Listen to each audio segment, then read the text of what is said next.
തിരുത്തേണ്ടതുണ്ടെങ്കിൽ അറിയിക്കുക. പ്രമേയത്തെ പിന്താങ്ങുന്നവർ കൈവന്തിക്കുക. അപ്പോൾ പ്രമേയം പാസ്സായതായി അറിയിക്കുന്നു.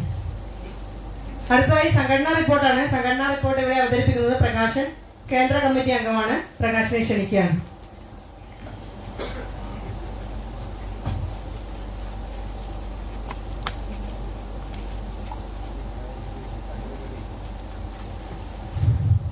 ബഹുമാനപ്പെട്ട പ്രസിഡന്റ്, യോഗാധ്യക്ഷൻ, ഇവിടെ ഈ സമ്മേളനം ഉദ്ഘാടനം ചെയ്ത സംഘടനയുടെ പ്രിയപ്പെട്ട ജനറൽ സെക്രട്ടറി ജയപ്രകാശ്, വേദിയിലിരിക്കുന്ന സംസ്ഥാന ഭാരവാഹികളെ, മറ്റു നേതാക്കളെ,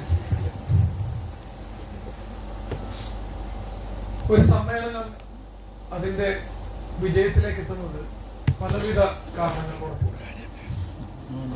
വളരെ പ്രധാനമായ ഒന്ന് തന്നെയാണ് പങ്കാളിത്തം. അതുപോലെ തന്നെ ഉദ്ഘാടന പ്രസംഗം സൂചിപ്പിച്ച നാളിന്നുവരെയുള്ള കഴിഞ്ഞകാല സമ്മേളനത്തിന് ശേഷം നാളിന്നുവരെയുള്ള പ്രവർത്തനങ്ങൾ വളരെ കുലങ്കുഷമായ രീതിയിൽ വളരെ ക്രിട്ടിക്കലായി വിലയിരുത്തപ്പെടുമ്പോഴാണ് സമ്മേളനം അതിന്റെ അന്ത്യത്തിലേക്ക് കടക്കുന്നത്. അത്തരത്തിൽ വളരെ നല്ല ചർച്ചകൾ ഈ സമ്മേളനത്തിൽ ഉണ്ടാകുമെന്നുള്ള പ്രതീക്ഷയാണ്. ഉദ്ഘാടന പ്രസംഗത്തിൽ വളരെ വിശദമായി ആഗോള രാഷ്ട്രീയത്തെ കുറിച്ച് പ്രതിപാദിച്ചു. അതേ രാഷ്ട്രീയത്തിനെ ഊർജത്തിന്റെ പ്രതലത്തിലേക്ക് എടുത്തു വെച്ചാൽ ആ രാഷ്ട്രീയം കുറച്ചുകൂടെ ഭയാനാണ്. ഒരുപക്ഷെ അദ്ദേഹം പറഞ്ഞു വെച്ച ലോകത്ത് ദാരിദ്ര്യം ഉണ്ടാക്കാൻ കഴിയുന്ന രീതിയിലുള്ള ഊർജ സ്രോതസ്സുകളുടെ ഉപയോഗം ആ ജിയോ പൊളിറ്റിക്സിൽ വളരെ വ്യക്തമായി.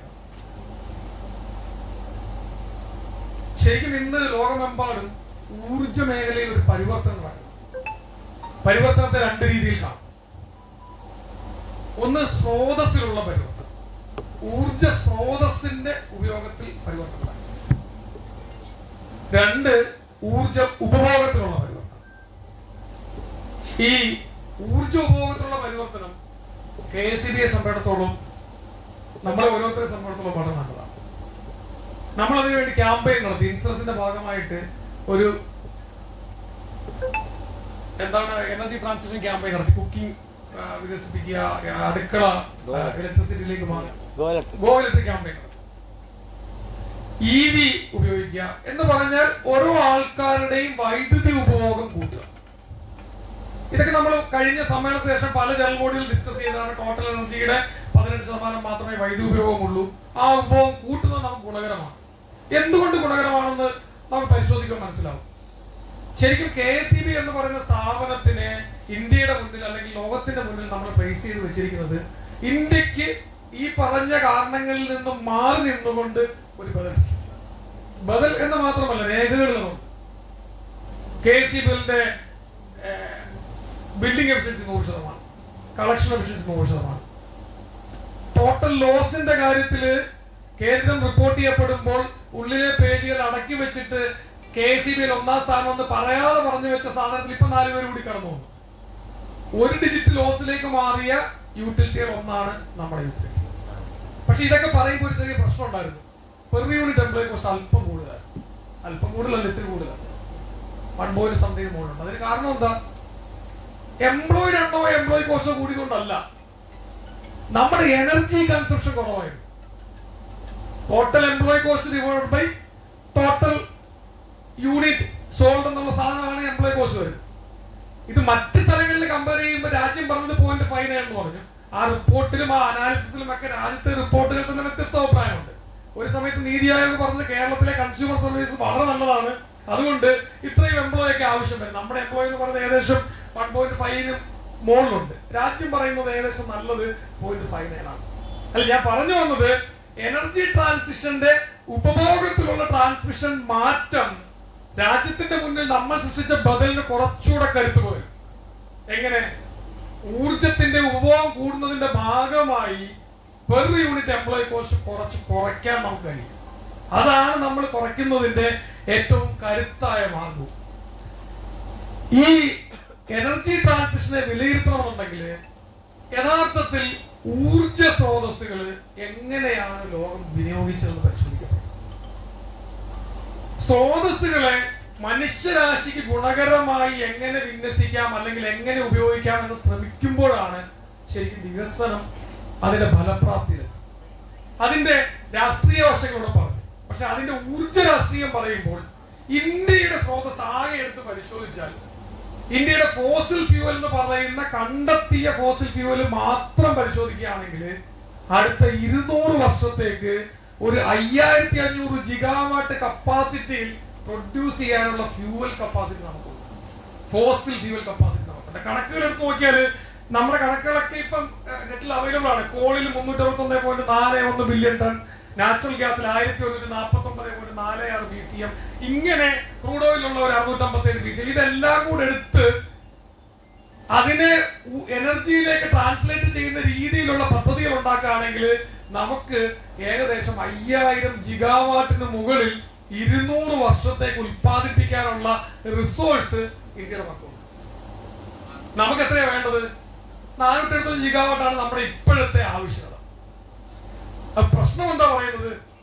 ഇത് നിങ്ങൾ ഉപയോഗിക്കണ്ട, ഇതിന് പകരം ഇപ്പൊ എന്താണ് സസ്റ്റൈനബിൾ ഡെവലപ്മെന്റിന്റെ ഭാഗമായിട്ടും ഇവിടെ ഉദ്ഘാടക പ്രസംഗം സൂചിപ്പിച്ച കോളനൈസേഷന്റെ വേറൊരു പദം പ്രയോഗിക്കാവുന്ന രീതിയിലേക്ക് വേണമെങ്കിൽ, ഞാൻ പറയുന്നത് നിങ്ങൾ മൂർത്തമായ സാധനത്തിലേക്ക് ഇപ്പൊ കൊണ്ടുപോകരുത്, അവസാനം വരെ ശ്രദ്ധിച്ചിരുന്നാൽ അതിന്റെ മൂർത്തമായ ഭാഗത്തിലേക്ക് നമുക്ക് ചർച്ചയിലൂടെ കൊണ്ടുപോകാം. വേണമെങ്കിൽ ഇപ്പം പവർ സെക്ടറിൽ ഈ കോളനൈസേഷന് ഗ്രീൻ കോളനൈസേഷൻ എന്ന് വേണമെങ്കിൽ പേര് വിളിക്കാവുന്ന രീതിയിലേക്ക് നമ്മളെ അടിമപ്പെടുത്തിയാണ്. എന്താണ് പറയുന്നത്? നിങ്ങൾ ഈ ഫോസിൽ ഉപയോഗിച്ചിട്ട് തൽക്കാലം ഇൻഡസ്ട്രിയലൈസേഷൻ നടത്തണ്ട, പകരം ഞങ്ങൾ ഞങ്ങളുടെ കയ്യിരിക്കുന്ന മൂലധനം നിക്ഷേപിക്കാൻ വേണ്ടി നിങ്ങളുടെ മാർക്കറ്റ് ഒന്ന് ഓപ്പൺ ചെയ്ത് തരണം, ഞങ്ങൾ ആറി കൊണ്ടുവെക്കാം. സോളാർ കൊണ്ട് വെക്കാനായിട്ട് എളുപ്പമാണ്, എൻട്രി ബാരിയർ ഇല്ല, പ്രത്യേകിച്ച് സാധനമൊന്നുമില്ല. ഈ സാധനം കൊണ്ടുവച്ചാൽ പ്രവർത്തി. നമ്മളെ നിർബന്ധപൂർവമാണോ ഈ തീരുമാനത്തിലേക്ക് കൊണ്ടുപോയതെന്ന് പരിശോധിക്കപ്പെടണം. അതെങ്ങനെ പരിശോധിക്കപ്പെടുക? ലോകത്ത് ഇതുവരെയുള്ള ഊർജത്തിന്റെ ഉൽപാദനം മനുഷ്യരാശി ഗുണകരമാകുന്ന രീതിയിൽ ഉപയോഗിച്ചത് ഏത് സമൂഹം? നമുക്കൊക്കെ അറിയാം. സിമ്പിൾ ആയിട്ട് ഇവിടെ ഉണ്ടായ വികസിത രാജ്യങ്ങളാണ് ഈ ഊർജത്തെ ആ ജനസമൂഹത്തിന് വേണ്ടി കൃത്യമായി ഉപയോഗിച്ചത്. അത് കണക്കുകൾ വ്യക്തമാണ്. പുറത്തുവിട്ട കാർബൺ എമിഷൻ പരിശോധിച്ചാല് ലോകത്ത് ആകമാനം പുറത്തുവിട്ട കാർബൺ എമിഷന്റെ 25% പുറത്തുവിട്ടതാരാ? USA മാത്രമാണ്. നമ്മൾ പുറത്തുവിട്ടിരുന്ന 2.7% കാർബൺ മാത്രമേ ഉള്ളൂ.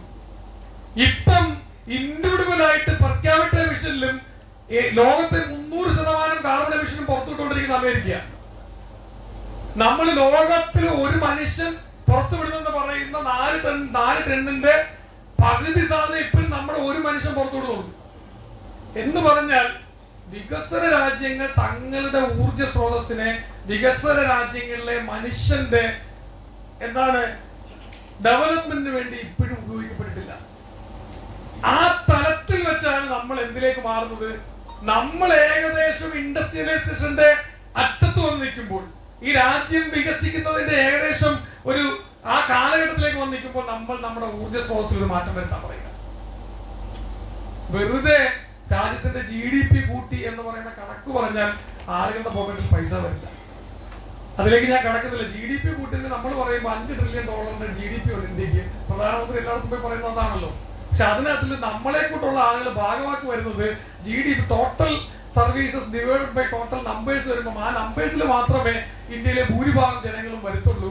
ആ GDP-യിലെ 20% ആൾക്കാരെ ഒഴിവാക്കി നിർത്തിയാൽ ആലോകരി ഇന്ത്യയിലെ ഓരോരുത്തരുടെയും വരുമാനം 5600 രൂപ മാത്രം. ഞാൻ അതിലേക്ക് സമയം കളയുന്നില്ല. അപ്പൊ നമ്മുടെ മേഖലയിലേക്ക് ഈ സാധനത്തിനെ വന്നാൽ എന്തായിരുന്നു ആൾട്ടർനേറ്റീവ് സൊല്യൂഷൻ? ഇതിന് മാതൃകകൾ വല്ലതും ഉണ്ടോ? ഞാൻ പറഞ്ഞു വന്ന 2 പോയിന്റാണ്. ഒന്ന്, നമ്മുടെ കയ്യിൽ കൃത്യമായ ഊർജ സ്രോതസ്സുകൾ ഉണ്ടായിരുന്നു. നമ്മൾ മാറിപ്പോയത് ആ ഊർജ സ്രോതസ്സുകൾക്ക് വേറൊരു പ്രത്യേകതയും കൂടെ ഉണ്ട്. ഇവിടുത്തെ എംപ്ലോയ്മെന്റ് ജനറേഷൻ ആ ഊർജ സ്രോതസ്സുകളിലായിരുന്നു. ശരിയല്ലേ? ഇവിടെ സൂചിപ്പിച്ചോ, ഞാൻ അതിലേക്ക് കടക്കുന്നില്ല.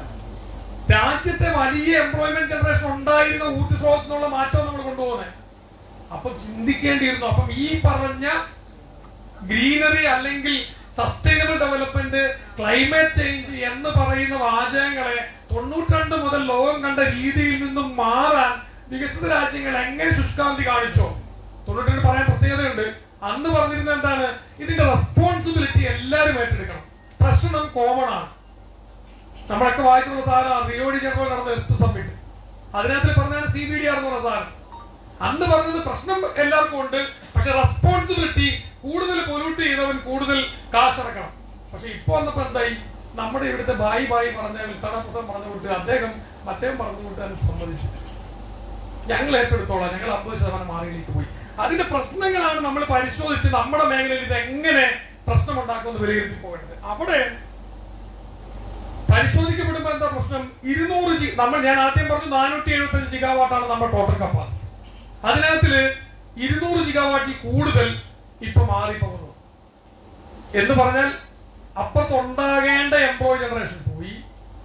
കൂടാതെ പുതിയ ജനറേഷൻ വന്ന എന്താണ്, ആറിയായപ്പം ഉണ്ടാകേണ്ടിയിരുന്ന എംപ്ലോയി ജനറേഷൻ ഒരു 10-1 കുറഞ്ഞു. എംപ്ലോയി നഷ്ടം വേറെ രീതിയിൽ വരും. ഇത് രാജ്യത്തായി ഉണ്ടായ സാധനം.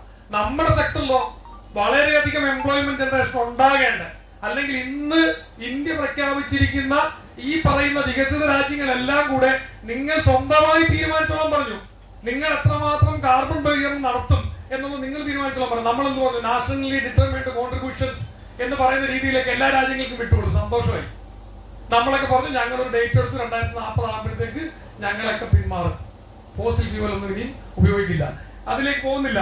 അപ്പം യഥാർത്ഥത്തിൽ ഈ പറഞ്ഞ 200 ജിഗാവാട്ട് കൊണ്ടുവന്ന് പ്ലേസ് ചെയ്തപ്പോൾ നമ്മുടെ കയ്യിലുണ്ടായിരുന്ന 245 കോൾ ജനറേഷൻ കപ്പാസിറ്റി. അത് മാത്രമല്ല, അതിലും കൂടുതൽ വേണമെങ്കിൽ ഉണ്ടാക്കാമായിരുന്നു. നമ്മൾ ഇതിനോട്ട് മാറിയില്ലേ. ഇവിടുത്തെ എംപ്ലോയ്മെന്റ് ജനറേഷനിലേക്കൊക്കെ നമ്മൾ കടന്ന് ചർച്ച ചെയ്താൽ ഇത് സംഘടിത മേഖലയെ അസംഘടിതമാക്കുന്ന ഒരു പണി കൂടി എനർജി ട്രാൻസ്ഫർ നടന്നു വേണമെങ്കിൽ വിലയിരുത്താം. അതും ചർച്ച ചെയ്ത് പോകണം. ശരിക്കും പറഞ്ഞാൽ ഈ 200 ജിഗാവാട്ട് വന്ന സാധനത്തിനെ കുറച്ചുകൂടെ ക്രിട്ടിക്കലായി അനലൈസ് ചെയ്താൽ കയ്യിലുണ്ടായിരുന്ന 245 ജിഗാവാട്ടിന്റെ കോൾ കപ്പാസിറ്റിയാണ്. കോൾ നിലയങ്ങൾ എങ്ങനെയാണ് പ്രവർത്തിക്കുന്നത്? ഒരു ഇപ്പം പറഞ്ഞ സിഇയുടെ റിപ്പോർട്ട് പ്രകാരം 31/5/2025 സിഇയുടെ റിപ്പോർട്ട് പ്രകാരം PLF എന്ന് പറയുന്ന പ്ലാൻ ലോഡ് ഫാക്ടർ എന്ന് പറഞ്ഞ 67%. വലിയ ടെക്നിക്കൽ വേണമെന്നല്ല. പ്ലാന്റ് പ്രവർത്തിക്കുന്നത് 24 മണിക്കൂർ പ്രവർത്തിക്കുന്നതിന് പകരം 24-ന്റെ 67% പ്രവർത്തിക്കും. ഒരു 16 മണിക്കൂർ പ്രവർത്തിക്കും. ഇത് ഒരു മെയ് മാസത്തിൽ മാത്രം ഉണ്ടാക്കിയ ജനറേഷൻ എന്ന് പറയുന്ന ഒരു 110-115 ബില്യൺ യൂണിറ്റ്. ഇതേ സ്ഥാനത്ത് 200 ജിഗാവാട്ട് സോളാർ ഉണ്ടാക്കിയ പ്രൊഡക്ഷൻ എന്ന് പറയുന്നത് എത്ര ബില്യൺ യൂണിറ്റ് വരും? 14 ബില്യൺ യൂണിറ്റ് ഒരു മാസം. എന്ന് പറഞ്ഞാൽ കയ്യിലുണ്ടായിരുന്ന റിസോഴ്സ് ഉപയോഗിച്ച് ഉണ്ടായിരുന്ന പ്ലാൻ ലോഡ് ഫാക്ടറിനെ 67-ൽ നിന്നും ഒരു 10% വ്യത്യാസപ്പെടുത്തിയാൽ, അല്ലെങ്കിൽ 16 മണിക്കൂർ പ്രവർത്തിച്ചുകൊണ്ടിരിക്കുന്ന കോൾ നിലയങ്ങളെ 18 മണിക്കൂർ പ്രവർത്തിപ്പിച്ചിരുന്നെങ്കിൽ ഈ ഇൻവെസ്റ്റ്മെന്റിൽ നിന്നുണ്ടായ 14 ബില്യൺ യൂണിറ്റ് നമുക്ക് അപ്പുറത്ത് ഉണ്ടാക്കാൻ പറ്റും. ഇപ്പോഴത്തെ ഇൻവെസ്റ്റ്മെന്റ് തെറ്റാന്ന് ഇപ്പോഴേ പറയരുത്, തെറ്റാന്ന് ഞാൻ പറഞ്ഞു വരുന്നില്ല. സമയമെടുക്കാമായിരുന്നു. ചൈന മാതൃകയാണ്. നമുക്ക് നഷ്ടപ്പെട്ടു പോകുന്ന എംപ്ലോയ്മെന്റ് ജനറേഷൻ അപ്പുറത്തുണ്ടാകുന്ന രീതിയിലേക്ക് സിസ്റ്റം കെട്ടിപ്പടുക്കണമായിരുന്നു. ഇവിടെയാണ് നമ്മൾ പറഞ്ഞ കഴിഞ്ഞ 15 വർഷം ഈ രാജ്യത്തെ ജനങ്ങളെ പൂർണ്ണമായും അധികാര ചൂഷണത്തിനും ആഗോളവൽക്കരണത്തിന്റെ ഭാഗമായിട്ടുള്ള കോളനൈസേഷന്റെ ഗ്രീൻ കോളനൈസേഷന്റെ ചൂഷണത്തിനും വിധേയമാക്കി. ഇല്ലെങ്കിൽ ഇലക്ട്രിസിറ്റി എന്ന് പറയുന്ന കോമഡിറ്റി 1 രൂപയ്ക്കും 2 രൂപയ്ക്കും രാജ്യത്ത് കിട്ടിയ അത് ഇല്ലാതാക്കിയത് ഈ രാജ്യത്തെ ഭരണകൂടോ. ഈ കാര്യങ്ങളെല്ലാം വെച്ച് അനലൈസ് ചെയ്താൽ അത് നിങ്ങൾക്ക് മനസ്സിലാവും. ഒരു കാലഘട്ടത്തില് 100 ജിഗാവാട്ടിന്റെ അൾട്രാ മെഗാ പവർ പ്രൊജക്ട് എന്ന് പറയുന്ന ഒരു സാധനത്തിലേക്ക് നമ്മൾ പോയിരുന്നു.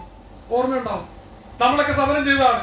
തെരുവിലിറങ്ങി പറഞ്ഞത് എന്താ, അൾട്രാ മെഗാ പവർ പ്രൊജക്ട് നല്ലതാണ്, പക്ഷേ അത് രാജ്യത്തിൽ നടപ്പിലാക്കുന്ന രീതിയിൽ ചില പ്രശ്നങ്ങളുണ്ട്. ആ പ്രശ്നങ്ങൾ ഉണ്ടാവുകയും ചെയ്യും. പക്ഷെ അതിനെ ഇപ്പം വിലയിരുത്തി പോകുമ്പം അത് നഷ്ടപ്പെടുത്തിയത് കാരണം നഷ്ടപ്പെട്ടത് ഈ രാജ്യത്തെ ഓരോ സാധാരണക്കാരന്റെയും സ്വപ്നങ്ങൾക്ക് നിറം കൊടുക്കേണ്ട സാധനമാണ് നഷ്ടപ്പെട്ടത്. കാരണം എന്താ, സ്വപ്നങ്ങൾ പൂവരിയാനും വികസിത രാഷ്ട്രമാകാനും പ്രധാനപ്പെട്ട സാധനം ഊർജ്ജം, ഇലക്ട്രിക്കൽ എനർജിയാണ് ഇതിന്റെ എല്ലാത്തിന്റെ ബേസ്. അത് നഷ്ടപ്പെടുത്തിയപ്പം ഇന്നത്തെ കോൾ നിലയങ്ങളുടെ ആവറേജ് റേറ്റ് എന്ന് പറയുന്നത് ഏകദേശം 5 രൂപ. അന്ന് നമ്മൾ ഒരെണ്ണം കൊടുത്ത് സാസം കൊടുത്ത് 1 രൂപ 19 പൈസയ്ക്കാണ്. ആദ്യത്തെ UPA ഗവൺമെന്റ് ഭാഗമായി നിന്ന ഇടതുപക്ഷ സഖ്യത്തോട് ചേർന്നുണ്ടാക്കിയ വികസന പ്രവർത്തനമായിരുന്നു അത്. അപ്പം ഇത്തരത്തിലുള്ള പ്രവർത്തനങ്ങളുടെ ഭാഗമായി എംപ്ലോയ്മെന്റ് കുറഞ്ഞു. എംപ്ലോയ്മെന്റ് കുറയുമ്പോൾ സ്വാഭാവികമായിട്ടും ദാരിദ്ര്യം കൂടില്ലേ. എംപ്ലോയ്മെന്റ് നഷ്ടപ്പെട്ടിട്ടുണ്ട്. നമ്മുടെ സ്ഥാപനത്തിൽ എംപ്ലോയ്മെന്റ് കുറഞ്ഞു. നമ്മുടെ സ്ഥാപനത്തിൽ നിയമനം നടത്താതിരിക്കാണ് നീക്കമുണ്ട്. ഇതെല്ലാം ശരിക്കും ഈ രാജ്യത്ത് തുടർന്നിട്ട ഒരു പാതയുടെ ഭാഗമായിട്ടാണ് ഈ സ്ഥാപനത്തിൽ ഉണ്ടായത്. ഒരു ശശോകൻ എന്ന് പറഞ്ഞ CMD വേറെ സ്ഥലത്തിരുന്നിട്ട് കഴിഞ്ഞ സമ്മേളന കാലത്താണ് തോന്നുന്നത് സ്മാർട്ട് മീറ്ററിന്റെ പ്രശ്നം ഉണ്ടാക്കി. അതിലേക്ക് ഞാൻ കടക്കുന്നില്ല. ഇപ്പൊ എന്ത് പറ്റി? എംപ്ലോയ്മെന്റ് വേണ്ട തീരുമാനിച്ചു. പുതിയ റിക്രൂട്ട്മെന്റ് വേണ്ട. നമ്മൾ സമരം ചെയ്യേണ്ടി വന്നില്ലേ? 18 ദിവസം കുത്തിയിരുന്ന് സമരം ചെയ്തിട്ടാണ് 262-ലധികം പേരുടെ നിയമനം നടത്തേണ്ടി വന്നത്. അപ്പം എംപ്ലോയ്മെന്റിന്റെ കാര്യവും പട്ടിണിയുടെ കാര്യവും വൈദ്യുതി ഉപയോഗമായിട്ട് ചേർത്ത് പിടിച്ചാൽ ലോകത്ത് കണക്കുകളുണ്ട്. ആ കണക്കുകൾ ഉദ്ഘാടന പ്രസംഗം സൂചിപ്പിച്ചു. ഇന്ത്യയിൽ കണക്കുകൾ കിട്ടും. 25 കോടി ജനങ്ങൾ പട്ടിണിയിലാണെന്നുള്ള കണക്കുകൾ നമ്മുടെ UNDP-യുടെ ഭാഗമായിട്ടുള്ള മൾട്ടി പോർട്ടി ഇൻഡെക്സ് എന്ന് പറയുന്ന ഒരു ഡെവലപ്മെന്റ് ഫോർ MDP എന്ന് പറയുന്ന ഒരു ഇൻഡെക്സ് അതിലുള്ള അതിനകത്തുണ്ട്. എന്നാൽ എത്ര കോടി ജനങ്ങൾക്ക് കറണ്ട് ഇല്ല? പൊതുവെ റിപ്പോർട്ടുകൾ നല്ലതായിട്ട് പ്രിപ്പയർ ചെയ്യാറുണ്ട് central government. Ministry of power സൈറ്റിൽ പോയാൽ സൗഭാഗ്യയുടെ ലിങ്ക് കാണാം. സൗഭാഗ്യം എന്ന് പറയുന്ന പ്രൊജക്ട് കേരളത്തിൽ കടമെടുത്ത ടോട്ടൽ ഇലക്ട്രിഫിക്കേഷൻ അതേ സാധനം എടുത്തിട്ടാണ് സൗഭാഗ്യം ഉണ്ടാക്കിയത്. പക്ഷേ സൗഭാഗ്യക്ക് മുമ്പ് എന്താണ് DDGJ കൊണ്ടു അതിൽ പറഞ്ഞത് എന്താ? ഒരു വില്ലേജ് ഇലക്ട്രിഫൈ ചെയ്യണമെന്നുണ്ടെങ്കിൽ എന്ത് മതി? 10% ഹൗസ് ഹോൾഡ് ഇലക്ട്രിഫൈ ചെയ്യണം. അപ്പൊ ഇപ്പൊ പറയുന്നത് 2019 ഏകദേശം 15 കോടി ജനങ്ങൾക്ക് കറണ്ട് ഇല്ലായിരുന്നു. 2025 ആയപ്പോഴത്തേക്ക് ഞങ്ങൾ എല്ലാവർക്കും കറണ്ട് കൊടുത്തു. പക്ഷെ ഡെഫിനിഷൻ ഇതാണ്: ഒരു വില്ലേജിൽ 10% കറണ്ട് കൊടുത്താൽ ആ വില്ലേജ് ടോട്ടൽ ഇലക്ട്രിഫൈഡ്. ഒരു കണ്ടീഷൻ ഉണ്ട്, എല്ലാ ഗവൺമെന്റ് സ്ഥാപനങ്ങളിലും കറണ്ട് ഉണ്ടാവും. അപ്പൊ ഇത്തരത്തിലൂടെ നിർവചനങ്ങളിലൂടെ ഉള്ള മാറ്റത്തിലൂടെയാണ് ഇവിടെ ദാരിദ്ര്യം പരിഹരിച്ചത്, ഇലക്ട്രിഫിക്കേഷൻ കൊടുത്തത്. എംപ്ലോയ്മെന്റ് റേറ്റ് കുറച്ച് കാണിക്കുന്നുണ്ട്. അത് നിർവചനത്തിലുള്ള മാറ്റമാണ്. നിർവചനം മാറ്റി 2 തരത്തിലുള്ള സർവേ ആക്കി. ഇൻഡിപെൻഡന്റ് സർവേ പുറത്തു വരുമ്പോൾ ഇവിടുത്തെ അൺഎംപ്ലോയ്മെന്റ് നിരക്ക് 10% ഉണ്ട്. കാരണം ഈ ഘടകങ്ങളെല്ലാം പരിശോധിച്ചാൽ ഒരിക്കലും ഇവിടെ തൊഴിലില്ലായ്മ കുറഞ്ഞിട്ടില്ല, തൊഴിലില്ലായ്മ കൂടിയിട്ടേ ഉള്ളൂ. ആ ഘട്ടത്തിലേക്ക് ഞാൻ കടക്കുന്നില്ല. ഞാൻ പറഞ്ഞു വന്നത്, ശരിക്കും പറഞ്ഞാൽ ഇന്ത്യയിൽ എത്രമാത്രം ജനങ്ങൾക്ക് കറണ്ട് ഇല്ല എന്ന് പറഞ്ഞാൽ ഇൻഡിപെൻഡന്റ് റിപ്പോർട്ടുകൾ പരിശോധിക്കേണ്ടി വരും. അത് പറയുന്നത് ഏകദേശം 3 മുതൽ 6 കോടി ജനങ്ങൾക്ക് കറണ്ട് ഇല്ല. ബാക്കി ദാരിദ്ര്യം, വൈദ്യുതിയുടെ ദാരിദ്ര്യം അനുഭവിക്കുന്നുണ്ട്. വൈദ്യുതിയുടെ ദാരിദ്ര്യം എന്താ?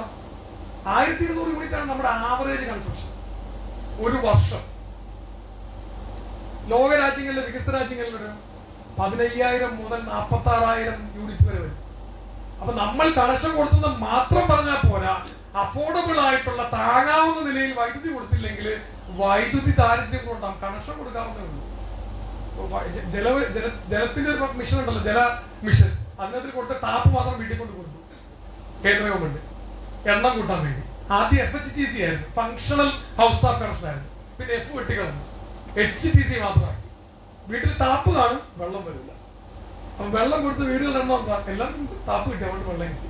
ഇതേ സാധനത്തിലെ നിർവചനങ്ങളുടെ ദാരിദ്ര്യം പരിഹരിക്കാനും നിർവചനങ്ങളിലൂടെ ഇലക്ട്രിസിറ്റി കൊടുക്കാനും ശ്രമിക്കുന്ന ഒരു ഗവൺമെന്റ് ആണെന്ന് കൂടി നമ്മൾ ഈ ഗവൺമെന്റിനെ വിലയിരുത്തി പോകണം. ഇത്തരത്തിലുള്ള വിലയിരുത്തലുകൾ നടക്കുമ്പോൾ ആകെ മൊത്തം നമുക്ക് പറയാവുന്ന, ഞാൻ പറഞ്ഞു വന്നത്, എനർജി ട്രാൻസിഷനെ അല്പം ഒന്ന് പിടിച്ചു നിർത്തിയിരുന്നെങ്കിൽ, ചൈന കാണിച്ച മാതൃക പോലെ നിങ്ങൾ ലോകരാജ്യങ്ങളോട് വളരെ ഡിപ്ലോമാറ്റിക് ആയിട്ട് സമയം ചോദിച്ചിരുന്നെങ്കിൽ നമുക്ക് എന്ത് ചെയ്യാമായിരുന്നു? നമ്മുടെ പ്രൊഡക്ഷൻ കപ്പാസിറ്റി കൂട്ടാമായിരുന്നു. സോളാറിന് നമുക്ക് പ്രൊഡക്ഷൻ കപ്പാസിറ്റി എത്രയുണ്ടെന്ന് അറിയാമോ? ഞാൻ പറഞ്ഞ 200 ജിഗാവാട്ട് സോളാറിന്റെ സാധനം ഇവിടെ കൊണ്ടുവച്ചപ്പം ആകെ പ്രൊഡക്ഷൻ കപ്പാസിറ്റി ഇന്ത്യക്കുള്ളത് 7 ജിഗാവാട്ടിന്റെ സെല്ല് ഉണ്ടാക്കാനുള്ള പ്രൊഡക്ഷൻ കപ്പാസിറ്റി ഉള്ളൂ. 25 ജിഗാവാട്ടിന്റെ പാനൽ ഉണ്ടാക്കാനുള്ള പ്രൊഡക്ഷൻ കപ്പാസിറ്റിയേ ഉള്ളൂ. അപ്പം നഷ്ടപ്പെട്ട ജോലി തിരിച്ചു പിടിക്കാൻ പോലും ഭരണാധികാരികൾ മുന്നോട്ടാവുന്നില്ല. ഇതേ സമയത്ത് ചൈന എന്ത് ചെയ്തു? ഈ മാറ്റം അനിവാര്യമാണ്, പക്ഷെ അവർ അവിടെ തൊഴിലുണ്ടാക്കാൻ വേണ്ടി അവരുടെ പ്രൊഡക്ഷൻ കപ്പാസിറ്റി വർദ്ധിപ്പിച്ചു. 365 ജിഗാവാട്ടോളം പ്രൊഡക്ഷൻ കപ്പാസിറ്റി അവർക്ക് പ്രകൃതിയിലുണ്ട്. അവർക്ക് തൊഴിൽ നഷ്ടമുണ്ടായില്ല. അവർക്ക് ജനങ്ങളുടെ വികസനത്തിനൊപ്പം കൂടെ പോകാൻ കഴിഞ്ഞു. അപ്പം ഇത്തരത്തിലുള്ള ഭരണ ചിന്താഗതിയുടെ പ്രശ്നമുണ്ട്. അതുകൊണ്ടാണ് ഞാൻ സൂചിപ്പിച്ചത്, ലോക മുതലാളിത്തം വികസന രാജ്യങ്ങളെ എങ്ങനെ ചൂഷണം ചെയ്യാൻ വേണ്ടി RE ഉപയോഗിച്ചോ, അതോടൊപ്പം തന്നെ നമ്മുടെ രാജ്യത്തെ ഭരണാധികാരികൾ കഴിഞ്ഞ 15 വർഷമായി ലോ കോസ്റ്റിലുള്ള വൈദ്യുതി തരാൻ നൽകാത്ത രീതിയിലുള്ള പ്രവർത്തനങ്ങൾ നടത്തി നമ്മളെ ചൂഷണം ചെയ്യുകയായിരുന്നു. അത് സമ്പൂർണ്ണം പരിശോധിക്കപ്പെട്ടുള്ളൂ. ഏറ്റവും പ്രധാനമായി ചർച്ച ചെയ്യപ്പെടേണ്ട ഒരു വിഷയം കൂടെ ഞാൻ പറഞ്ഞു. 100 ജിഗാവാട്ടിന്റെ കപ്പാസിറ്റി കൊണ്ടുവന്ന് നഷ്ടപ്പെടുത്തിയത് വലിയ അഴിമതി ആരോപണമായിരുന്നു. അത് ഇന്ന് ചിത്രത്തിലില്ല. അതുണ്ടായിരുന്നെങ്കിൽ ഇന്ത്യയുടെ വൈദ്യുതിയുടെ ഭൂപടം തന്നെ മാറിപ്പോയത്. അപ്പം ഇത്തരത്തിലുള്ള നല്ല രീതിയിലുള്ള ചർച്ചകൾ ഈ സ്ഥലത്ത് ഇതിനെ കേരളത്തിന്റെ മാപ്പിലേക്ക് കൊണ്ട് പ്ലേസ് ചെയ്താൽ നമ്മുടെ വൈദ്യുതി എവിടെ നിൽക്കണമെന്ന് പരിശോധിക്കണം. രണ്ട് സാധനം കൊണ്ട് ഞാൻ പറഞ്ഞു. ഒന്ന്, ഗ്രിഡിലെ അസ്ഥിരത കൂടുന്നു. ആ കാലഘട്ടത്തിൽ കേരളം എങ്ങനെ പോകണമെന്ന് തീരുമാനിക്കപ്പെടണം. ഈ അസ്ഥിരത കൂടുമ്പോൾ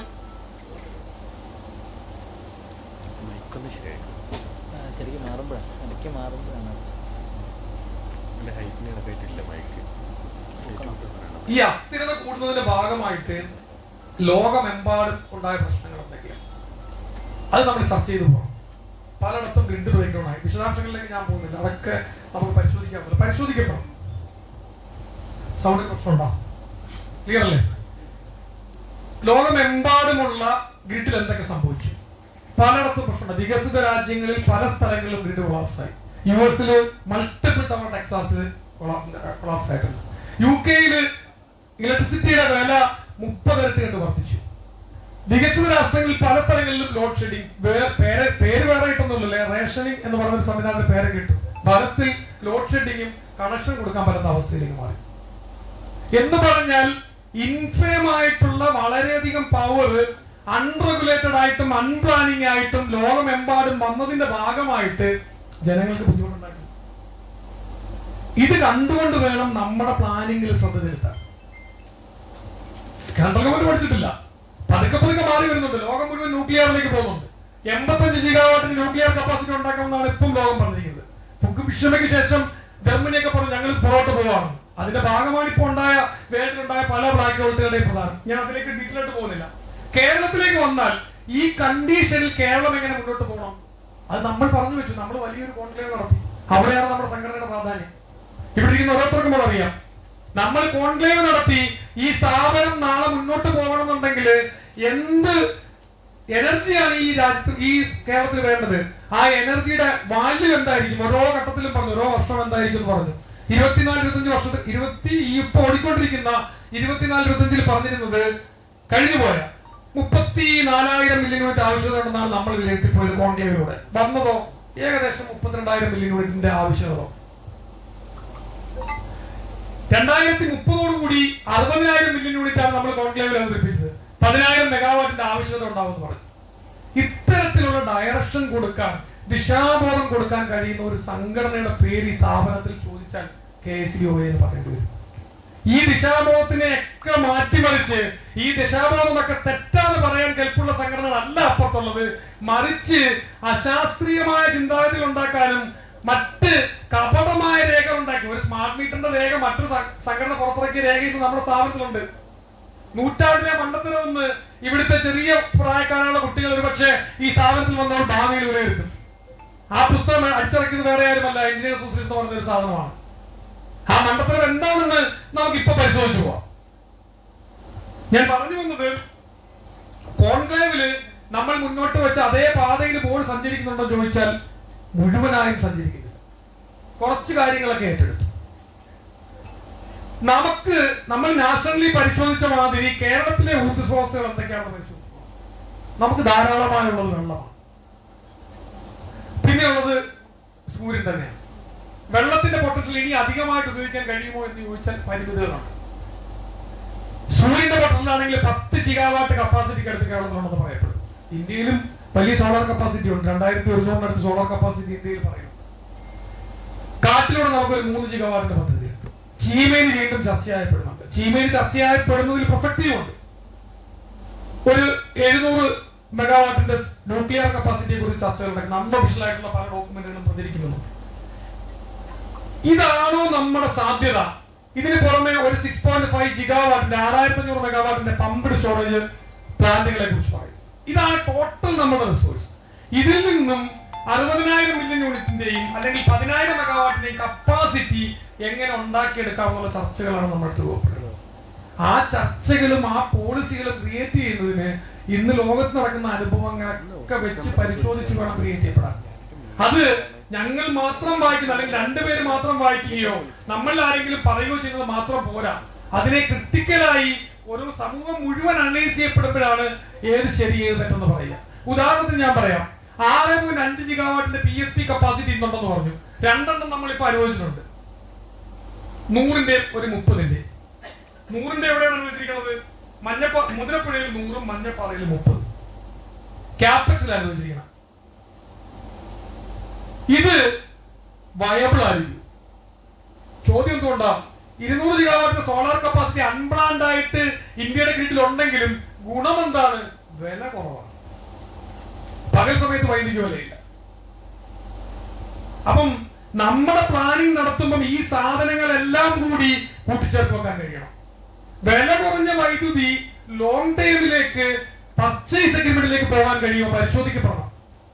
നമ്മൾ കോൺക്ലേവിലൂടെ മുദ്രാവാക്യമാണ്, മുന്നോട്ട് വെച്ച സാധനമാണ്, പരിശോധിക്കപ്പെട്ടിട്ടില്ല ഇപ്പോഴും.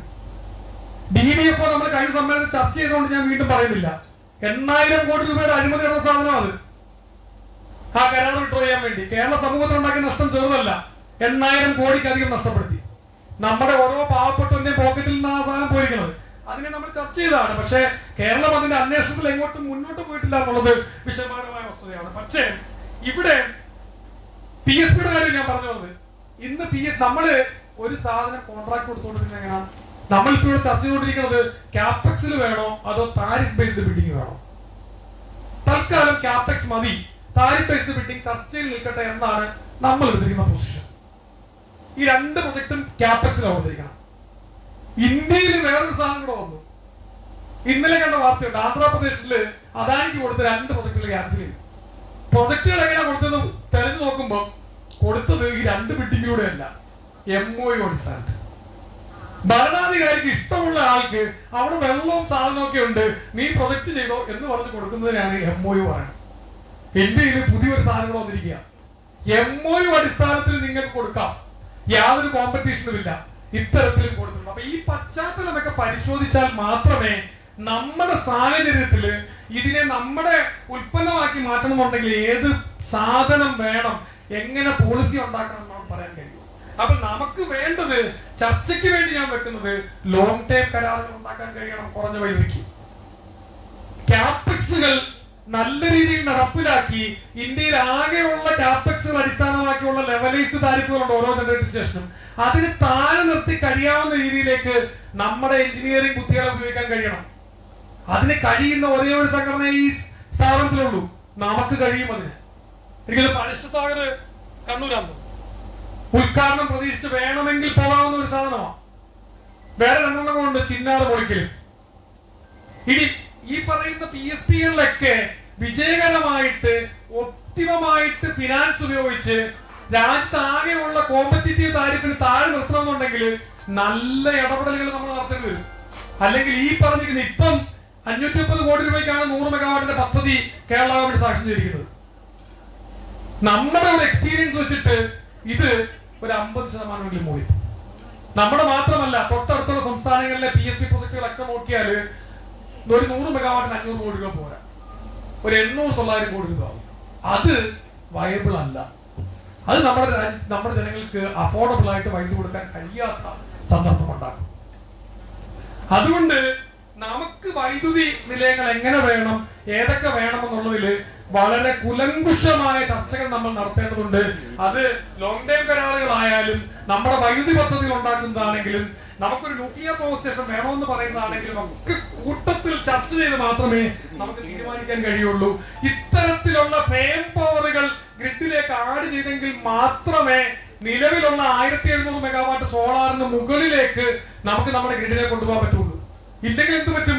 ഞാൻ നേരത്തെ സൂചിപ്പിച്ച ലോകത്ത് ആകമാനമുണ്ടായ ഇഷ്യൂസ് ഒക്കെ എവിടെയും ഉണ്ടാകാം, ഇവിടെയും ഉണ്ടാകാം. നമ്മൾ പ്രതീക്ഷിക്കുന്നതിനെക്കാട്ടിലും കൂടുതൽ ഊർജത്തിന്റെ അല്ലെങ്കിൽ ഇലക്ട്രിസിറ്റിയുടെ ഇലക്ട്രിസിറ്റിയുടെ താരതമ്യപ്പെടുത്താൻ പറ്റില്ല. ഊർജത്തിന്റെ ഒരു ഭാഗം മാത്രമാണ് ഇലക്ട്രിസിറ്റിയുടെ ആവശ്യകത വളർന്നു വരുന്നുണ്ട്. ഡേറ്റാ സെന്ററുകൾക്ക് വളരെ ആവശ്യമുണ്ട്. കേരളത്തിലെ ഊർജത്തിന്റെ പോളിസി തീരുമാനിക്കുമ്പോൾ എന്തും കൂടി പരിഗണിക്കപ്പെടണം. ഇവിടെയുള്ള പാർക്കുകൾ ഭാവിയിൽ ഉണ്ടാകുന്ന വികസനം. ആദ്യകാല പാർക്കുകൾ ഉണ്ടായത് കേരളത്തിലാണ്. ഭാവിയിൽ ഡേറ്റാ സെന്ററുകൾ വരാനുള്ള സാധ്യതയുണ്ട്. ഊർജ്ജോപഭോഗത്തിന്റെ അളവ് വളരെയധികം മുന്നോട്ട് പോയേക്കാം. അപ്പം ആ രീതിയിൽ നമ്മൾ ചിന്തിക്കേണ്ടിയിരിക്കുന്നു നമ്മുടെ ഗ്രിഡിനെ പ്ലാൻ ചെയ്യുമ്പോൾ. അപ്പൊ നമ്മുടെ ഗ്രിഡിനെ പ്ലാൻ ചെയ്യുമ്പോൾ ഇന്ത്യ പ്ലാൻ ചെയ്ത് 15 വർഷമായിട്ട് ഈ നാടിനെ ഉപദ്രവിച്ച രീതിയിൽ അല്ല കാണേണ്ടത്. എനർജി സെക്യൂരിറ്റിയും സോഷ്യൽ സെക്യൂരിറ്റിയും നാട്ടുകാർക്ക് എംപ്ലോയ്മെന്റ് കൊടുക്കുന്ന രീതിയിലും ഒക്കെ തന്നെ അതിനെ കാണേണ്ടി വരും എന്നുകൂടി ഞാൻ സൂചിപ്പിക്കുകയാണ്. അതുപോലെ തന്നെ കഴിഞ്ഞ സമ്മേളനം പറഞ്ഞ ഒരു സാധനമുണ്ട്, അതിപ്പോഴും ഔട്ട്സൈഡ് ആയിട്ടില്ല. എന്താണ്? മറ്റ് സംസ്ഥാനങ്ങളിൽ പോയിട്ട് നമുക്ക് പ്രൊജക്ട് ചെയ്യാൻ കഴിയുമോ? കാരണം കേരളത്തിനെക്കാട്ടിലും ജലലഭ്യതയുള്ള ഡാമുകൾക്ക് സാധ്യതയുള്ള സ്ഥലങ്ങൾ ഇന്ത്യയിലെ മറ്റ് സംസ്ഥാനങ്ങളിലുണ്ട്. വേറെ ഏതെങ്കിലും JV ഉപയോഗിച്ച് നമുക്ക് കഴിയുമോ എന്നുള്ളത് ആലോചിച്ചു പോകേണ്ടതാണ്. ഇവിടെ വില ഇന്ത്യയിൽ നോക്കുമ്പം ഞാൻ പറഞ്ഞു, എല്ലാ വിലകളും ഊർജ്ജത്തിൽ കൂടിയിട്ടുണ്ട്. 4 മുതൽ 5 രൂപയായി കോളായി. ന്യൂക്ലിയറിന് പുതിയ PHWR വരുമ്പോഴത്തേക്ക് ഏകദേശം 3 മുതൽ 4 രൂപയായി. വില കുറഞ്ഞു നിൽക്കുന്നത് സോളാർ മാത്രമാണ്. കുറഞ്ഞു നിൽക്കുന്ന സോളാർ ആണോ ഇനി കേരളത്തിൽ ഉൽപാദനം കൂട്ടേണ്ടത് എന്നുള്ളത് മാത്രമേ ചോദ്യമുള്ളൂ. ആ ചോദ്യത്തിന് നമ്മൾ ചർച്ചയിലൂടെ ഉത്തരം കണ്ടുപിടിക്കുക. ഇതേ സാധനമാണ് ട്രാൻസ്മിഷൻ രംഗത്തേക്കും പുറത്തുവൽക്കരിക്കാൻ ശ്രമിക്കുന്നത്. ജനറേഷൻ 2003 ഡീലൈസൻസ് ചെയ്തു, RE വന്നു. ആകെപ്പാടെയുള്ള ജനറേഷന്റെ 50% കൂടുതൽ പ്രൈവറ്റ് പ്ലേയേഴ്സിന്റെ കയ്യിലായി. ആർക്കും എവിടെയും ഏത് റിസോഴ്സും ഉപയോഗിക്കാവുന്ന രീതിയിലേക്ക് മാറി. ട്രാൻസ്മിഷൻ രംഗത്തിന്റെ പ്രത്യേകത എന്താ? ട്രാൻസ്മിഷൻ യൂട്ടിലിറ്റി മുഴുവൻ നമ്മുടെ കയ്യിലാണ്. ഇതിനെ മാറ്റിയെടുത്തത് GNA എന്ന് പറഞ്ഞൊരു സംവിധാനമുണ്ട്, അല്ലെങ്കിൽ ടാരിഫ് ബേസ്ഡ് ബിഡിംഗ് എന്ന് പറയുന്ന വേറൊരു സംവിധാനത്തിലേക്ക് കൊണ്ടു. 500 കോടിക്ക് മുകളിലുള്ള ട്രാൻസ്മിഷൻ പ്രൊജക്ടുകൾ നിങ്ങൾ ക്യാപെക്സ് അടിസ്ഥാനത്തിൽ ചെയ്യേണ്ട, ടാരിഫ് ബേസ്ഡ് ബിഡിംഗ് വെച്ച് കൊടുത്തോളാൻ പറഞ്ഞു. അങ്ങനെ ഏകദേശം 15% കൂടുതൽ ട്രാൻസ്മിഷൻ ലൈൻ ഇപ്പം 2-3 പേരുടെ കയ്യിലുണ്ട്. നമ്മൾ ഈ പറയുന്ന നമ്മളെ പറയുന്നത് നിങ്ങൾ മോണോപ്പൊളിയാണ്, നിങ്ങൾക്ക് എഫിഷ്യൻസി ഇല്ല, അതുകൊണ്ട് ഈ സാധനമൊക്കെ മാർക്കറ്റിൽ വെച്ച് കോമ്പറ്റിറ്റീവായി ബിഡ് ചെയ്ത് ആർക്കും എഫിഷ്യൻസി ഉള്ള ആൾക്കാർക്ക് കൊടുക്കണം, ഇതാണല്ലോ പറഞ്ഞു വരുന്നത്. അതും ലോകത്ത് പരിശോധിച്ചു പോയാൽ അങ്ങനെ എഫിഷ്യന്റ് ആയിട്ട് പ്രവർത്തിക്കുന്ന ഒരു സെക്ടറും ഇല്ല. ഇതൊക്കെ വിട്ടുപോയിട്ട് എനർജി സെക്ടറിൽ ഇനി പ്രവർത്തിക്കുന്ന സ്ഥലങ്ങളിൽ UK എല്ലാ സാധനവും 90% പുറത്തുവിട്ടിരിക്കുക. പക്ഷെ പ്രവർത്തിക്കുന്ന എങ്ങനെയാ? 3-4 കമ്പനികൾ. മോണോപോളി മാറി ഒലിഗോപോളിസ്റ്റിക് എന്ന് പറയാം. ഒന്നിൽ കൂടുതലായിട്ടുണ്ട്, 1, 2 അല്ലെ 3. അപ്പോഴും ഓൾമോസ്റ്റ് കുത്തകയാണ്. അപ്പൊ ഞാൻ പറഞ്ഞു വന്നത്, ജനറേഷൻ ഏകദേശം 50 മുതൽ 60% വരെ കുത്തകൾക്ക് കൊടുത്തതുപോലെ തന്നെ ട്രാൻസ്മിഷനും സ്വകാര്യവൽക്കരണത്തിന്റെ പാതയിലാണ്. 15% മുകളിലേക്ക് സ്വകാര്യ കമ്പനികളുടെ കയ്യിലെത്തി. നിയന്ത്രിക്കുന്നത് അദാനിയും സ്റ്റെർലൈറ്റും റിന്യൂ എന്ന് പറയുന്ന 3-4 കമ്പനികൾ. ടാരിഫ് ബേസ്ഡ് ബിഡിംഗിലും പാർട്ടിസിപ്പേറ്റ് ചെയ്യുന്ന ഇവരൊക്കെ തന്നെ. കേരളത്തിലെ ട്രാൻസ്മിഷൻ ചാർജ് വളരെയധികം ഉയർന്നു പോകാനുള്ള സാധ്യത കമ്മീഷൻ കഴിഞ്ഞ ഡൂയിങ് അപ്പിൽ വിലയിരുത്തി. കേരളത്തിലെ മാത്രമല്ല, ഇന്ത്യയിലെ ആകെ യൂട്ടിലിറ്റികളുടെ ട്രാൻസ്മിഷൻ ചാർജ് ഉയർന്നു പോകാനുള്ള സാധ്യതയാണ് നാട്ടിലുള്ളത്. കാരണം എന്താ? ഞാൻ തുടങ്ങി വെച്ചപ്പോൾ ഒരു കാര്യം പറഞ്ഞു. ഇന്ത്യ ആസൂത്രിതമായി ജനറേഷൻ നടത്തുന്നതും ആസൂത്രിതമായി പ്ലാൻ ചെയ്യുന്നതും കഴിഞ്ഞ ഒരു 10 വർഷമായി നിർത്തിവെച്ചു. പ്ലാനിംഗ് കമ്മീഷൻ എന്ന് പറഞ്ഞ ഒരു സാധനം നിർത്തിയിട്ട് നീതി ആയോഗ് എന്ന് പറയുന്ന റിപ്പോർട്ട് തയ്യാറാക്കുന്ന ഒരു കമ്മീഷനെ കൊണ്ടുപോകും. പ്ലാനിംഗ് ഇല്ലാതെ പല സ്ഥലങ്ങളിലും ജനറേറ്റർ സ്റ്റേഷൻ സ്ഥാപിച്ചതിന്റെ ഭാഗമായിട്ട് 2018 നമ്മൾ പറഞ്ഞു, നമ്മളുടെ പൈസ പോയിട്ടുണ്ട്. പല അസറ്റുകളും സ്ട്രെസ്ഡ് അസറ്റായി NPA പല ബാങ്കുകളിലും കൂടി. ആ ജനറേറ്റർ സ്റ്റേഷനൊക്കെ പവർ വാക്കറ്റ് ചെയ്യാൻ വേണ്ടി എന്തുണ്ടാക്കിയിട്ടുണ്ടാവും? ട്രാൻസ്മിഷൻ ലൈനുകൾ ഉണ്ടാക്കിയിട്ടുണ്ടാവും. അതുപോലെ തന്നെ RE പല തുരുത്തിലും കൊണ്ടുവച്ചിരിക്കുന്ന സാധനത്തിന്റെ ഇവാക്യുവേറ്റ് ചെയ്യാൻ വേണ്ടി നമ്മൾ എന്ത് ചെയ്യണം? ട്രാൻസ്മിഷൻ പണിയണം. ഇതിന്റെ കോസ്റ്റ് ആര് വഹിക്കും? ഛത്തീസ്ഗഡിൽ ഒരു സ്ട്രെസ്ഡ് അസറ്റ് ഉണ്ടായി. ഒരു ജനറേറ്റർ സ്റ്റേഷൻ ഒരാൾക്ക് കൊടുത്തു, റിലയൻസിന് കൊടുത്തു. റിലയൻസ് ആ പണി ചെയ്തില്ല. ഇപ്പൊ അതാ ചെയ്തത്. ഏകദേശം 38 സാധനം പ്രൈവറ്റുകാർക്ക് കൊടുത്തു, കോൾപ്പാടങ്ങള്. അവർ ചെയ്തില്ല.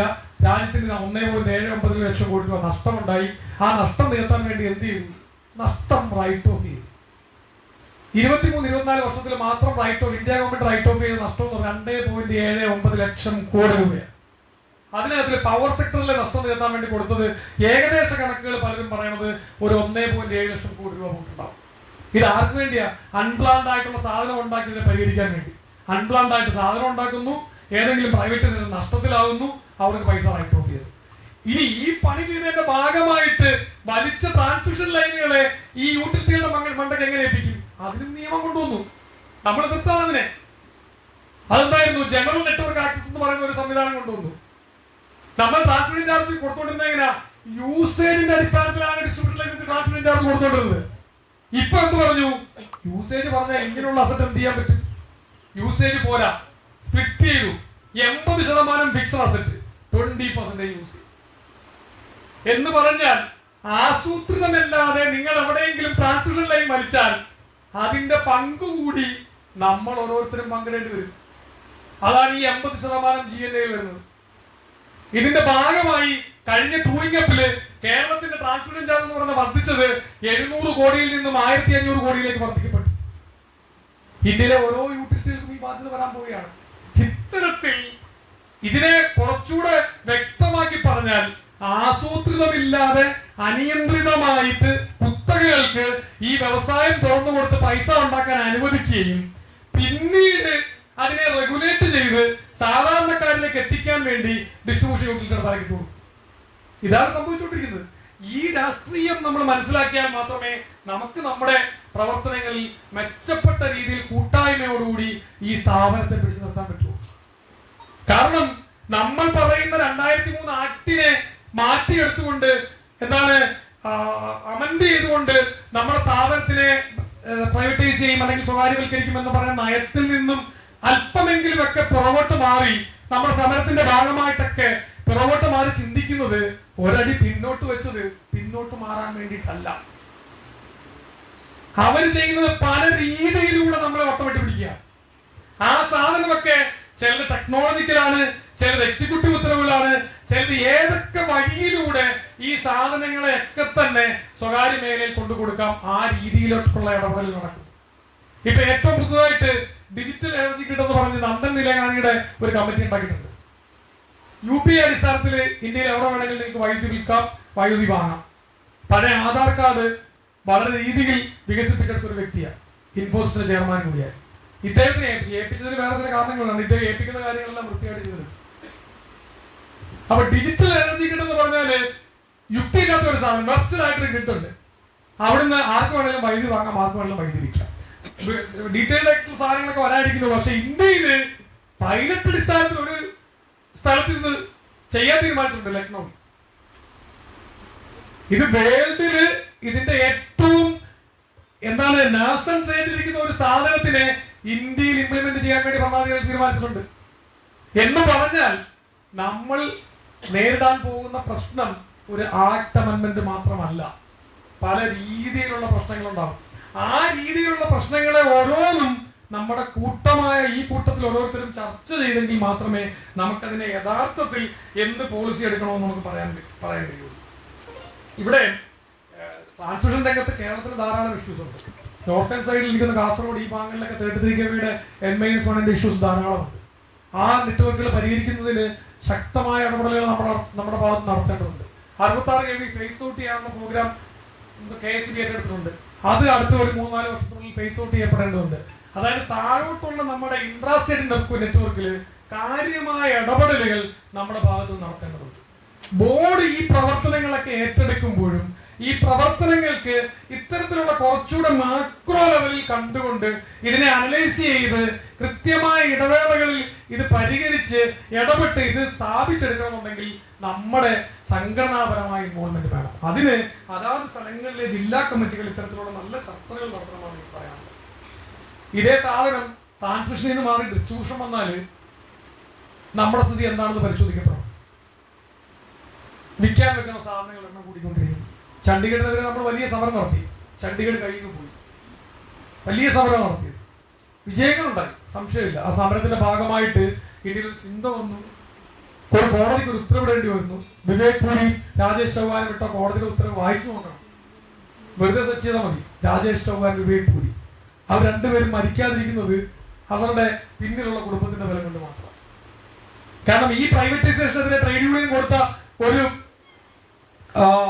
പെറ്റീഷനെതിരെ ഇട്ടത് ഏകദേശം നമ്മുടെ മുഖ്യമന്ത്രി എന്താണോ പറയുന്ന ആ രീതിയിൽ ഓണം. അത് വളരെ വലിയ ഞാൻ പോകുന്നില്ല. പക്ഷെ ഈ സ്ഥാപനം നമ്മുടെ കയ്യിൽ നിന്ന് പോകുമ്പോൾ ഒന്ന് മനസ്സിലാക്കി, ഇത് മേടിച്ചതാണ്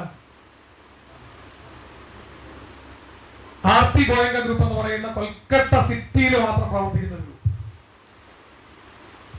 176 കോടിക്ക് വിൽക്കാൻ വെച്ചു. വാങ്ങിയത് 3 ഇരട്ടി തുകയ്ക്ക്. തലയ്ക്ക് ബോധമില്ലാത്ത ആൾക്കാരൊന്നും അല്ല ഈ പ്രൈവറ്റ് കമ്പനികളെന്ന് പറയാൻ സാധനം. 3 ഇരട്ടിക്ക് വാങ്ങണമെന്നുണ്ടെങ്കിൽ വിൽക്കാൻ വെച്ചിരിക്കുന്ന സാധനത്തിന്റെ വില അത്രയും കൂടുതലായിരിക്കും. ഇത് തന്നെയാണ് NMBയിൽ പറയുന്നത്. 6 ലക്ഷം കോടിയാണ് വിൽക്കാൻ വെച്ചിരിക്കുന്നത്. ആകെ മൂല്യം എന്ന് പറയുന്നത് 42 ലക്ഷം കോടി രൂപയാണ്. എന്ന് പറഞ്ഞാൽ വിൽക്കാൻ വെച്ചിരിക്കുന്ന എമൗണ്ട് അറൈവ് ചെയ്ത രീതിയിൽ പ്രശ്നമുണ്ട്. അതുകൊണ്ടാണ് നമ്മുടെ സ്ഥാപനത്തിൽ പല ആൾക്കാരും ചില ഉദ്ദേശങ്ങളുണ്ട്. കഴിഞ്ഞ CMD അശോകൻ ചില ഉദ്ദേശത്തോടെ ഒന്നെന്തുകൊണ്ടാ ഇങ്ങനെ ഒരു സ്ഥലം എവിടെയെങ്കിലും കണ്ണൂരിലെ ഈ പറയുന്ന സിറ്റിയിലുള്ള ഒരു സർക്കിൾ കേന്ദ്രമായിട്ട് ഒരു സാധനം വിൽക്കാൻ വെച്ചാൽ ഉണ്ടാക്കിയെടുക്കാൻ പോകുന്ന എമൗണ്ട് എന്ന് പറയുന്നത് സ്ഥാപിതമായ രീതിയിലുള്ള ഉണ്ടാക്കുന്ന എമൗണ്ടേ പറയാൻ കഴിയുള്ളൂ.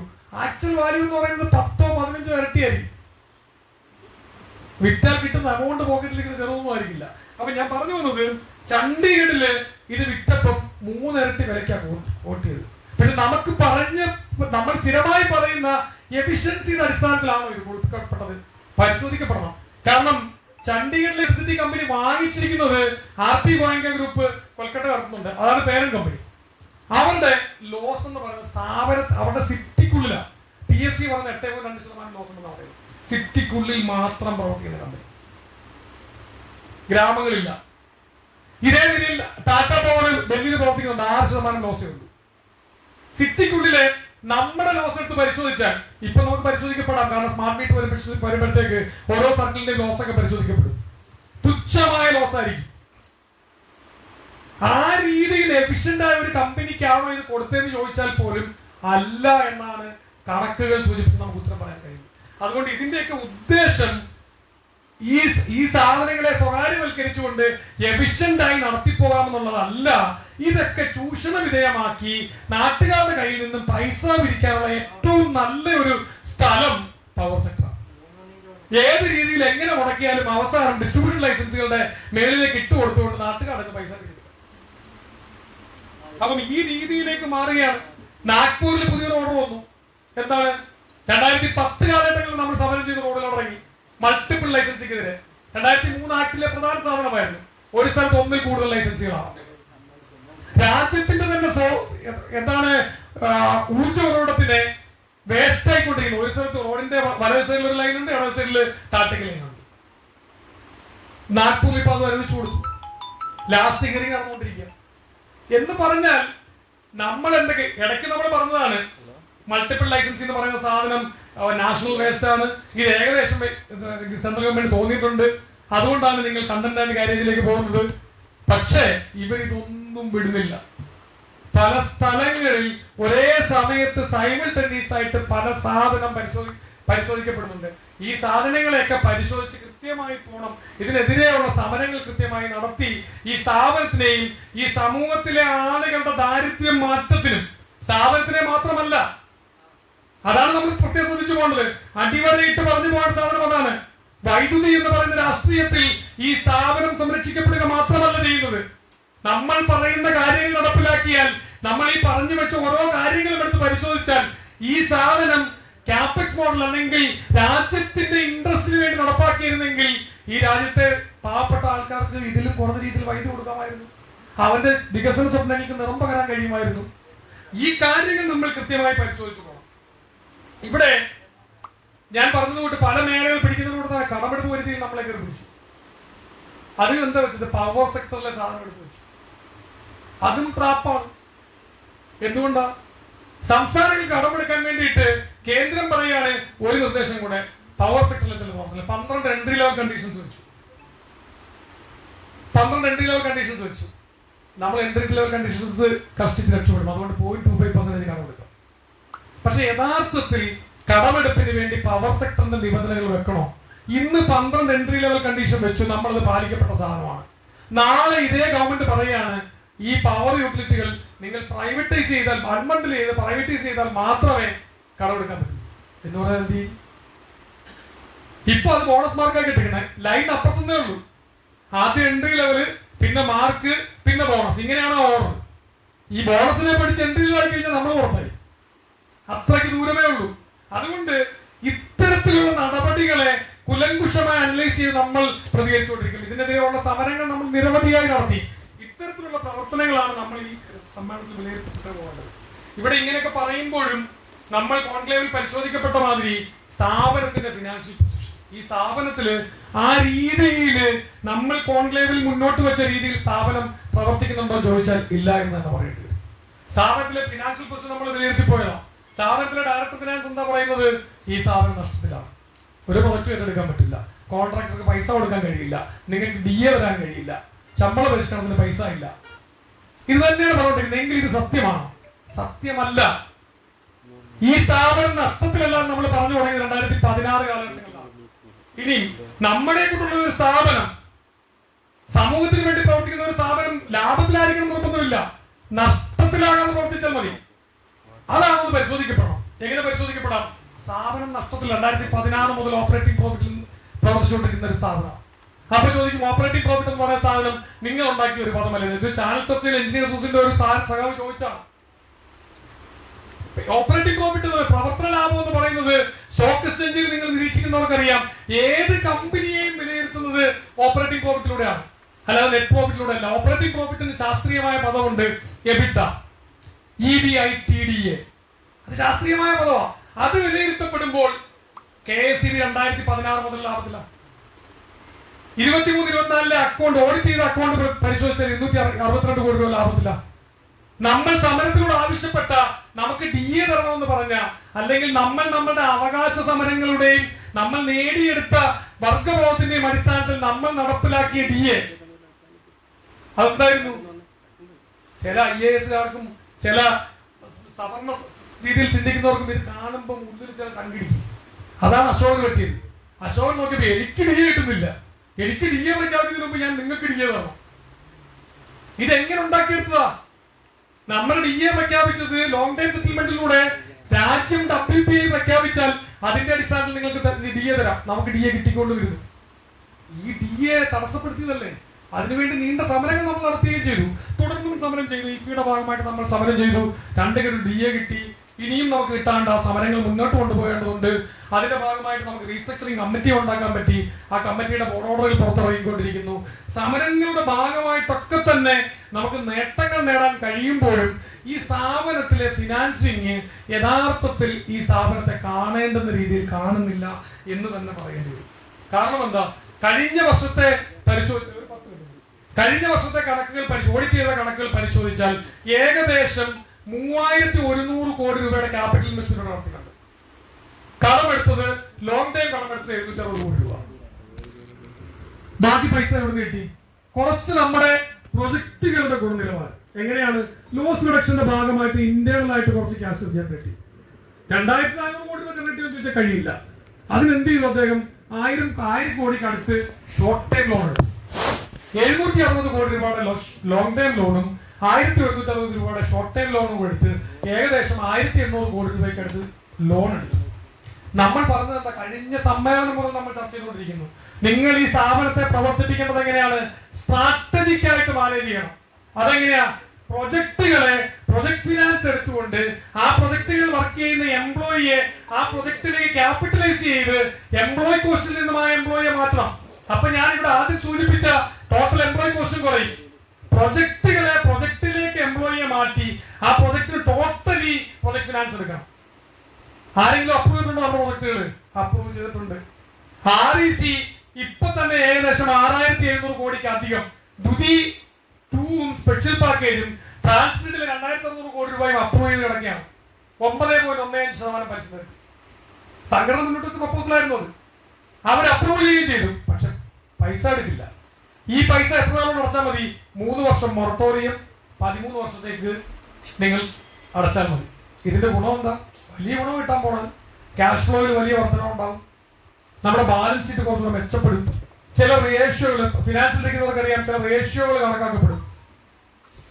ഒരു സ്ഥാപനത്തിനെ ഒരു ഫിനാൻഷ്യൽ പൊസിഷൻ പുറത്തു വെക്കുമ്പോൾ അവരെ വിലയിരുത്തുന്ന ചില റേഷ്യോകൾ അടിസ്ഥാനത്തിൽ ആ റേഷ്യോ ഒക്കെ നമുക്ക് മെച്ചപ്പെടുത്താൻ കഴിയും. പക്ഷെ ഈ സാധനം ചെയ്യാതെ ഇത് ചെയ്യണമെങ്കിൽ സ്ട്രാറ്റജിക് ആയിട്ട് മാനേജ് ചെയ്യണം ഫിനാൻസ്. അത് ചെയ്യാൻ കഴിയാതെ ഈ സ്ഥാപനത്തിനെ മറ്റേതെങ്കിലും രീതിയിൽ പ്രവർത്തിക്കാമെന്ന് കരുതി നമുക്ക് നമ്മുടെ അവകാശങ്ങൾ നിഷേധിക്കാൻ വേണ്ടി അവർ നോക്കിയാൽ നമ്മൾ വെറുതെ ഇരിക്കില്ല. നമ്മൾ ശക്തമായ സമരങ്ങളിലൂടെ നമ്മൾ നേടിയെടുത്ത അവകാശം നേടാൻ വേണ്ടി ഇനിയും ശ്രമിച്ചുകൊണ്ടേയിരിക്കും. അതിനകത്ത് പ്രശ്നമില്ല. ഇവിടെ കഴിഞ്ഞ കാലഘട്ടത്തിൽ ഏറ്റവും പ്രശ്നമുണ്ടായ ഒരു മേഖലയായിരുന്നു സിവിൽ മേഖല. ഒരുപക്ഷെ സിവിൽ മേഖലയുടെ ആകെ പ്രതിച്ഛായ തകർക്കുന്ന രീതിയിൽ CMD-യുടെ ഇടപെടലുണ്ടായി. അതിനെ വളരെ കണിശതയോടുകൂടി നമ്മൾ എതിർത്തുകൊണ്ട് അവിടുത്തെ ആകെ പ്രൊമോഷൻ നടത്തി ആ മേഖലയുടെ ആകെ മനോവീര്യം ഉയർത്തുന്ന രീതിയിലേക്ക് നമുക്ക് ഇടപെടാൻ കഴിഞ്ഞിട്ടുണ്ട്. ഇന്ന് കരിയർ സ്റ്റാഗ്നേഷൻ സ്ഥാപനത്തിൽ ഇല്ലാത്ത സ്ഥലം ഏതാണെന്ന് ചോദിച്ചാൽ സിവിൽ മേഖല മാത്രം. വേറെ എല്ലാ മേഖലയിലും അടുത്ത കരിയർ സ്റ്റാഗ്നേഷൻ. കരിയർ സ്റ്റാഗ്നേഷൻ എങ്ങനെ മാറ്റിയെടുക്കാമെന്നുള്ളതിനെ കുറിച്ച് കുലങ്കുഷമായ രീതിയിൽ സംഘടന കഴിഞ്ഞ 6-7 വർഷമായി ചർച്ച നടത്തി. അതിന്റെ ഔട്ട്പുട്ടായി നമ്മൾ ടൈം സ്കെയിൽ പ്രൊമോഷനെ കൊണ്ടുവന്നു. കഴിഞ്ഞ കുറെ വർഷങ്ങളായി ശ്രമിച്ചതിന്റെ ഭാഗമായി നമുക്ക് ഈ സംഘടനാ കാലയളവ് നേടിയെടുക്കാൻ കഴിയും. NCA മുതൽ അവസാനത്തെ പരിഹാരമാണെന്ന് ചോദിച്ചാൽ അല്ല. പക്ഷേ അതിന് നമ്മൾ ഈ ഇൻഡസ്ട്രിയിൽ വെക്കുന്ന ചില മാനങ്ങളുണ്ട്. ഒരു ഇൻഡസ്ട്രി പ്രവർത്തിക്കേണ്ടത് എങ്ങനെയാണ്? ഏതെങ്കിലും ചുമതല ഏൽപ്പിക്കുന്നതിന്റെ ഭാഗം അധികാരമാണെന്ന് പറഞ്ഞ് കസേര ഉപയോഗിക്കരുത്. ഒരു കൂട്ടം ആൾക്കാരുടെ ഇടയിൽ പ്രവർത്തിക്കുവാൻ വേണ്ടി ഒരു ചുമതലയാണ് ആ കസേര നൽകുന്നത്. ബാക്കി ആ ടീം വർക്കാണ്. എന്ന് പറഞ്ഞാൽ ഒരു എക്സിക്യൂട്ടീവ് മീറ്റിംഗിന് വിളിച്ചാൽ ബാക്കി എക്സിക്യൂട്ടീവ് NC ഒക്കെ വരുമ്പം ആ മീറ്റിംഗിന്റെ സ്വഭാവം മാറും. അവിടെ ടീമിന്റെ വർക്കിന് കൂടുതൽ ബലം വരും, അധികാരത്തിനല്ല ബലം വരുന്നത്. അത്തരത്തിൽ NCA മാറ്റാനുള്ള ഇടപെടലിൽ കൂടി സംഘടനാപരമായിട്ട് നമ്മൾ ഏറ്റെടുക്കേണ്ടതുണ്ട്. പ്രമോഷനും കരിയർ സ്റ്റാഗ്നേഷനും ആത്യന്തികമായ പരിഹാരമല്ലെങ്കിലും സ്ഥാപനത്തിന് ഒരു കൾച്ചർ മാറ്റം, ഒരു തൊഴിലന്തരീക്ഷം മാറ്റിയെടുക്കാൻ വേണ്ടി ഉള്ള ഒരു പരിശ്രമത്തിന്റെ ഭാഗം കൂടിയാണ് അത് നമ്മൾ മനസ്സിലാക്കി പോയത്. അപ്പൊ കരിയർ സ്റ്റാഗ്നേഷൻ മാറണമെന്നുണ്ടെങ്കിൽ കാര്യമായ നല്ല ചർച്ചകളിലൂടെ മൂർത്തമായ ഒരു സാധനം രൂപപ്പെടേണ്ടതുണ്ട്. അത് നമ്മുടെ ഇത്തരം സമ്മേളനങ്ങളിലൂടെയാണ് വരേണ്ടത്. അതിന് ഈ സമ്മേളനങ്ങളിൽ കഴിയട്ടെ എന്നുള്ളതാണ് എനിക്ക് പറയാൻ കഴിയുന്നത്. എനിക്ക് തോന്നുന്നു ഞാൻ ഒരു 10 മിനിറ്റ് അധികത്തിലുണ്ട്. 12:45 വന്നത്, 3:45 വരെയാണ് സമയം. ഒരു കാര്യം മാത്രം പറയാം. നമ്മുടെ വ്യവസായം നേരിടുന്ന പ്രശ്നം നമുക്ക് അത്ര കണ്ട് എളുപ്പത്തിൽ പരിഹരിക്കാൻ പറ്റുന്ന പ്രശ്നങ്ങളാണോ എന്ന് ചോദിച്ചാൽ അല്ല. നാനാ വഴികളിലൂടെ ഓരോ ദിവസവും ഓരോ മേഖലയിലൂടെ നമ്മളെയും നമ്മുടെ ഈ വ്യവസായത്തെയും സ്വകാര്യവൽക്കരിക്കാനും കുത്തകൾക്ക് തീരെഴുതാനും വേണ്ടി ശ്രമിച്ചുകൊണ്ടിരിക്കുകയാണ്. അത് മുഴുവൻ പറയാനിരുന്നാല് നമ്മൾ ഒരു ദിവസം എടുത്താലും തീരില്ല. അതുകൊണ്ട് ഇത്തരത്തിലുള്ള പ്രശ്നങ്ങളെ വളരെ കാര്യമായ രീതിയിൽ ചർച്ച ചെയ്യാൻ കഴിയുന്ന രീതിയിലേക്ക് പ്രാപ്തി നേടുക, അത്തരത്തിൽ ചർച്ചകൾ ജില്ലാ സമ്മേളനങ്ങൾ ഉണ്ടാക്കിയെടുക്കുക എന്നുള്ളത് വളരെ പ്രധാനമാണ്. അതിനെ എതിർക്കണമെങ്കിൽ എന്ത് വേണം? കൂട്ടായ്മ വേണം. ഒരു സമരത്തിന് വിളിച്ച ആളുകൾ ഉണ്ടാകണം. ഞാൻ സമരത്തിന്റെ ആളുകളെ കുറിച്ച് കണ്ണൂർ ഒന്ന് പ്രസംഗിക്കേണ്ട കാര്യമില്ല. കാരണം സമരത്തിന് പോയിട്ടാൽ ഇവിടുത്തെ 150 പേരും അടുത്ത ദിവസം വേണമെങ്കിൽ തിരുവനന്തപുരത്ത് വരുമെന്ന് എനിക്കറിയാം. പക്ഷേ കൂട്ടായ്മ വളർത്തുന്നതിനോടൊപ്പം പ്രസിഡന്റ് സൂചിപ്പിച്ച അപ്പുറത്ത് നിൽക്കുന്ന 20% കൂടി നമ്മുടെ ഭാഗത്തേക്ക് കൊണ്ടുവന്നുകൊണ്ട്, രാഷ്ട്രീയം പറഞ്ഞിട്ടല്ല, KSEBയുടെ രാഷ്ട്രീയം, വൈദ്യുതിയുടെ രാഷ്ട്രീയം പറഞ്ഞിട്ട് നമ്മുടെ തോളിനോടൊപ്പം ചേർത്തുകൊണ്ട് നമുക്ക് ഈ സ്ഥാപനത്തിനെയും പൊതുജനങ്ങളുടെ വികസനത്തിനെയും മുന്നോട്ട് കൊണ്ടുപോകാൻ കഴിയണം. അതിന് നമ്മൾ ഒന്നിച്ചു നിർത്തണം. ബാക്കിയുള്ള സ്ഥലങ്ങളിലെല്ലാം ഇത്തരം മെമ്മറിംഗ് ക്യാമ്പയിൻ നടത്തിക്കൊണ്ട് 20% നമ്മോടൊപ്പം ചേർക്കാൻ വേണ്ടിയുള്ള പ്രവർത്തനം നടത്തണമെന്ന് മാത്രം പറഞ്ഞുകൊണ്ട് ഈ സമ്മേളനത്തിന് കേന്ദ്ര കമ്മിറ്റിയുടെ ഔപാധ്യങ്ങൾ പറഞ്ഞുകൊണ്ട് നിർത്തുന്നു. അംഗങ്ങളുടെ പ്രത്യേക ശ്രദ്ധയ്ക്ക് എല്ലാവരും തന്നെ ക്രെഡൻഷ്യൽ ഗൂഗിൾ ഫോം ഫില്ലപ്പ് ചെയ്യേണ്ടതാണ്. അതിൽ നിന്ന് കിട്ടുന്ന പാസ്വേഡ് ഉപയോഗിച്ചിട്ട് മാത്രമാണ് ജില്ലാ കമ്മിറ്റി റിപ്പോർട്ട് ഓപ്പൺ ചെയ്യാൻ സാധിക്കുകയുള്ളൂ. അതുകൊണ്ട് ക്രെഡൻഷ്യൽ ഗൂഗിൾ ഫോം ഫില്ല് ചെയ്യാത്തവർ എത്രയും പെട്ടെന്ന് ഫില്ല് ചെയ്യുക. അടുത്തതായി